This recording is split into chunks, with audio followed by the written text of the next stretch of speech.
ድመቲቱና አይጦቹ በአንድ ጥንታዊ ቤተ መንግስት ውስጥ በርካታ አይጦች ይኖሩ ነበር። አንዳንዶቹ ትላልቅ ሲሆኑ፣ አንዳንዶቹ ደግሞ ትናንሽ ነበሩ። ከነዚህም ውስጥ የተወሰኑት አይጦች ወጣቶች፣ ግማሾቹ ደግሞ ሽማግሌዎች ነበሩ። ታዲያ እነዚህ አይጦች ለመደበቂያ የሚሆናቸውን ብዙ ጉድጓዶች ቆፍረዋል። ምክንያቱም በዚህ ጥንታዊ ቤት ውስጥ አንዲት ብልጣብልጥ ድመት ትኖር ነበር።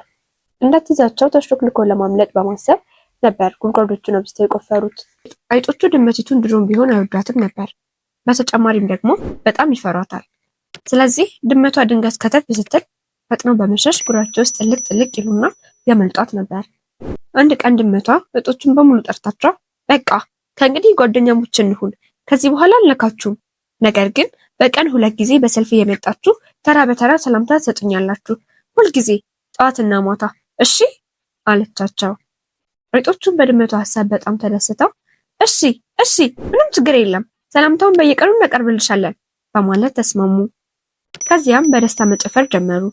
ድመቷም እንደ አይጦቹ ሁሉ አብራቸው በደስታ መጨፈር ጀመረች። አይጦቹም እየዘለሉ፣ እየተቃቀፉ፣ እየተጨባበጡ ደስታቸውን ገለጹ። በቀጣዩ ቀን ሁሉም አይጦች ከጉራቸው ወጥተው ተራ በተራ ወደ ድመቷ በመቅረብ ሰላምታ ይሰጡ ማለፍ ጀመሩ። የመጨረሻው አይጥ መጥቶ ሰላምታ ይሰጣት ግን ድመቷ ዘላ እንቅ አደረገችው። እንደገና በምሽቱ ፕሮግራም አይጦቹ መጡና ለድመቷ ሰላምታ እያቀረቡ ማለፍ ጀመሩ። ልክ እንደ ጠዋቱ ሁሉ ድመቷ የመጨረሻውንም አይጥ ዘላ በማነቅ ጭጫ ስታደርገው፣ ኪኬ የሚባለው አይጥ ግን ትንሽና ወፍራም ስለሆነ በፍጥነት መራመድ አይችልም። ወደ ኋላ ቀርቶ ነበር። እናም ከሌሎቹ በጣም ዘግቶ ሲመጣ ድመቷ አይጦቹ በሙሉ ያለፉ መስሏት የመጨረሻ ነው ብላ የገመተችውን አይጥ እንቅ አድርጋ ስትበላ ተመለከተ። ኪኬ የሚባለው አይጥ ባየው ነገር በጣም ደነገጠ። ወዲያው ወደ ኋላ በመመለስ በሌላ አቅጣጫ ዙሮ ወደ አይጦቹ ጉሬ ገሰገሰና ያየውን ሁሉ ነገራቸው። በዚህን ጊዜ አይጦቹ በሙሉ በንዴት ተበሳጩ። በቀጣዩ ቀን ጠዋት ድመቷ ቁጭ ብላ አይጦቹ መጠባበቅ ጀመረች። ብትጠብቅ አንድም ዘር የሚል አይጥ አልነበረም። በዚህን ጊዜ ድመቷ በጣም ተናደደች።